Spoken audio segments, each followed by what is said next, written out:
Olá, eu sou Ivana Moraes, sou historiadora e escritora e hoje quero falar um pouco sobre o que é história e o que é o trabalho de um historiador.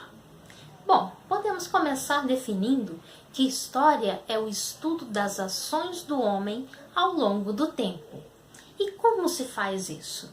Quem faz esse trabalho é o chamado historiador. O historiador se dedica a pesquisar no passado questões que respondam algumas perguntas do nosso presente. Investigar os fatos do passado para compreender o presente. Esse é o trabalho de um historiador. Vou dar um exemplo prático de como isso funciona. Nós temos aqui em São Paulo um bairro muito tradicional chamado Bairro da Liberdade. Se você caminhar nas ruas da Liberdade, você vai se sentir no Japão e não no Brasil. Por que isso acontece? As luminárias da iluminação pública são em modelo japonês, as casas comerciais são com caracteres japoneses e decorados assim, e os moradores do bairro também. É comum que você encontre pessoas orientais, até mesmo falando japonês, nas ruas do Bairro da Liberdade. Então, surge uma pergunta minha hoje no presente. Por que o Bairro da Liberdade tem a presença tão marcante da cultura oriental? Para responder essa pergunta, eu vou ter que viajar lá no tempo e ir ao ano de 1908. Desembarcava aqui no Brasil o navio Kassato Maru. Esse navio vinha em 1908 trazendo uma grande leva de imigrantes japoneses que vieram para o Brasil em busca de uma vida melhor, em busca de trabalho. Foram alojados na região onde hoje é o Bairro da Liberdade, que naquela época era apenas um aglomerado de chácaras e sítios. Depois de passados alguns anos, os japoneses construíram ali suas residências, abriram comércio, tiveram filhos, netos e seus descendentes são hoje os habitantes daquele bairro. Perceberam que para responder a questão que eu tenho hoje de por que o Bairro da Liberdade tem essas características japonesas, eu tive que ir ao passado e interpretar as informações que o Kassato Maru trouxe para mim? É isso que é o trabalho do historiador. Visitar os fatos do passado e interpretá-los para responder questões do presente. E como o historiador pode realizar isso? Ele tem que trabalhar com fontes de informação que possam trazer essas respostas. As fontes históricas, como nós chamamos, podem ser de dois tipos: as fontes materiais e as imateriais. As materiais são fontes, como o próprio nome já diz, de material palpável. É possível você tocá-las, vê-las, senti-las. E elas trazem informações de outros tempos para nós. Mas também temos as fontes imateriais, que igualmente são muito importantes para o estudo do historiador. Vou dar alguns exemplos aqui agora de fontes materiais.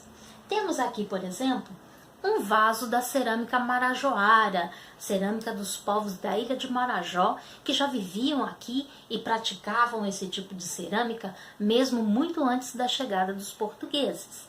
Analisando o formato e os desenhos da cerâmica marajoara, eu posso ter informações que me revelam muito da vida desse povo, mesmo antes da chegada dos europeus aqui. Então, isso é uma fonte material. Aqui do lado, temos uma carta. Hoje em dia já não é mais tão usada, depois da tecnologia, dos e-mails, do Facebook. As cartas ficaram um pouco em desuso. Mas estudando cartas do passado, eu posso obter muitas informações importantes a respeito do modo de vida das pessoas que escreviam, que se correspondiam com cartas. Aqui temos um fóssil, uma ossada de dinossauro que deve ter sido escavada por arqueólogos e montada pelos paleontólogos e nos permite saber quais eram as dimensões físicas desse animal que foi extinto muito antes dos homens surgirem na Terra. Sem essa escavação, sem esse trabalho dos paleontólogos em recuperarem esse fóssil, um historiador jamais conseguiria saber, por exemplo, o tipo de alimentação que esse animal tinha. A julgar pela sua arcada dentária, parece se tratar de um carnívoro analisando. Então, para ter essa informação, eu tenho que ter a fonte material, que é o fóssil. Temos aqui também as ruínas do Coliseu de Roma. Aqui, imperadores promoviam festividades, folguedos, diversões para a sua época, né, para as pessoas da sua época, e nós podemos estudar os vestígios que foram deixados na arquitetura de Roma, descobrindo muitas coisas sobre os costumes do povo daquela época. Bem, isso são as fontes materiais, eu creio que já deu para entender. Mas e as imateriais? Aqui eu tenho uma representação de crianças brincando numa cantiga de roda. Quem não conhece Ciranda, Cirandinha, vamos todos cirandar, né? É uma cantiga muito antiga. As cantigas de roda geralmente foram trazidas para o Brasil junto com os portugueses, os europeus que aqui vieram, e também se miscigenaram com brincadeiras de origem indígena, de origem africana, de modo que nós temos hoje as cantigas de roda que as crianças de hoje em dia, mesmo apesar do videogame, ainda praticam, ainda brincam nas suas escolas e com seus amigos. A cantiga de roda não é uma fonte material, ela é imaterial, mas da mesma maneira, estudando a letra de uma cantiga de roda, eu posso obter informações sobre como era a infância das crianças de antigamente. Portanto, ela é uma fonte histórica, sim. Aqui tem uma das mais belas fontes imateriais que nós temos na cultura brasileira, a capoeira. A capoeira que durante muito tempo foi tomada apenas como uma dança de negros africanos. Na verdade, ela disfarçava uma luta muito elaborada, em que os lutadores realizam verdadeiras acrobacias, e essa era uma forma de resistência do povo negro, que foi escravizado aqui no Brasil, contra os feitores, contra a violência que eles sofriam nas senzalas. Então ela é, além de uma dança, uma forma de luta. Estudando a capoeira, eu tenho condições de conhecer um pouco da vida dos africanos da época da escravidão. E ela sobreviveu até hoje, praticada nas mais diversas academias. Hoje em dia você encontra a capoeira como forma de arte. Ela começou como resistência e hoje é arte e é cultura. Portanto, é também uma fonte histórica. Até meados do século XIX, imperava uma visão da história um pouco diferente da que nós temos hoje. A princípio, era estudada apenas a história dos grandes reis, dos grandes heróis. Quando havia uma grande batalha, a história que era registrada era a dos vencedores, ou seja, era sempre uma visão de cima para baixo, era sempre a história das elites. Em meados do século XIX, essa visão começou a ser modificada. Alguns historiadores começaram a propor o estudo de novos temas. E também caiu por terra a ideia de que o historiador conseguiria estabelecer com o seu estudo uma verdade absoluta através de um fato. Por exemplo, eu tenho documentos X e Y que me provam que este papel, que esta fonte histórica é verdade absoluta. Isso, hoje em dia, não é mais usual entre os historiadores. Não há uma preocupação em estabelecer uma verdade absoluta, e sim uma preocupação em interpretar os fatos. E interpretar, cada historiador tem uma maneira diferente de interpretar. É estudando e cruzando fatos que surgem as interpretações.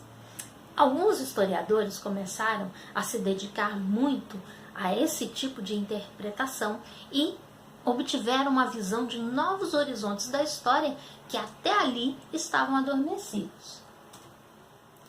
Vou dar um exemplo com esses dois personagens históricos.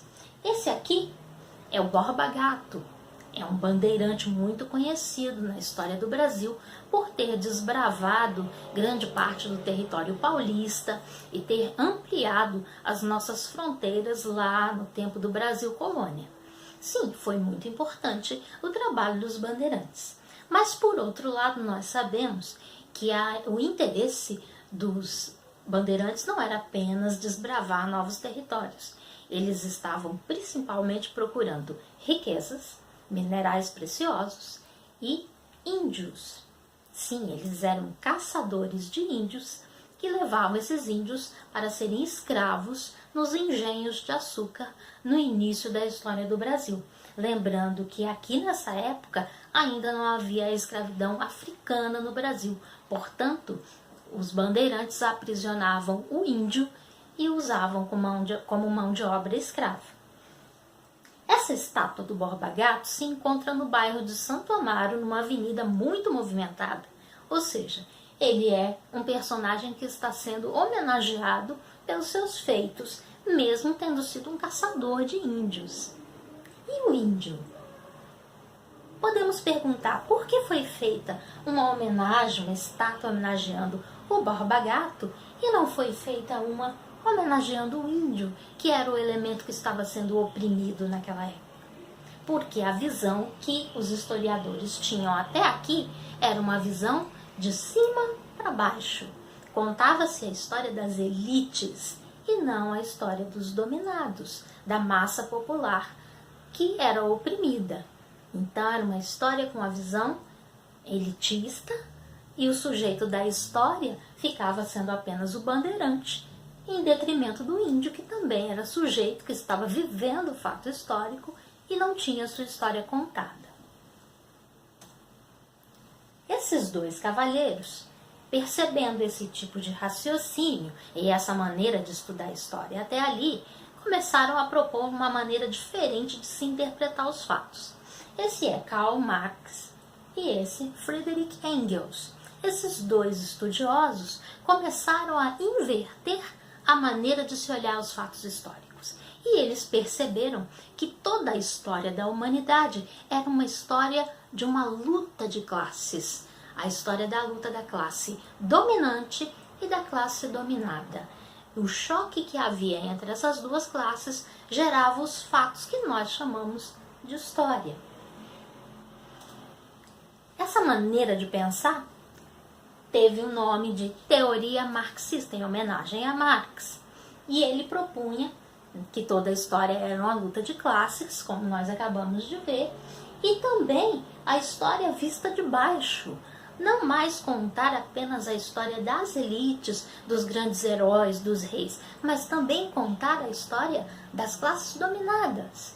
A história do índio, como nós dissemos, do negro, das mulheres sempre deixadas à margem da sociedade, a história das crianças, a história de como um povo se alimentava, das mentalidades, das suas crenças, ou seja, temas que até ali eram deixados em segundo plano. A teoria marxista propôs que esses temas também fossem colocados em foco.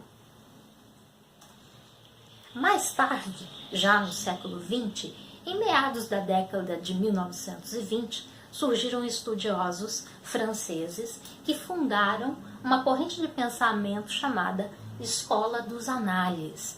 A Escola dos Análises propunha, igualmente a Karl Marx e Friedrich Engels, uma mudança de visão no estudo da história. Propunham não só que novos temas fossem estudados, como eu acabei de dizer, a história das minorias, e uma nova maneira de se interpretar, olhando os dois lados, olhando esse conflito de luta de classes e contando histórias que até ali tinham ficado em segundo plano, pois não eram consideradas tão importantes assim. E para fazer todo esse estudo e a interpretação dos fatos históricos, um historiador precisa de ferramentas.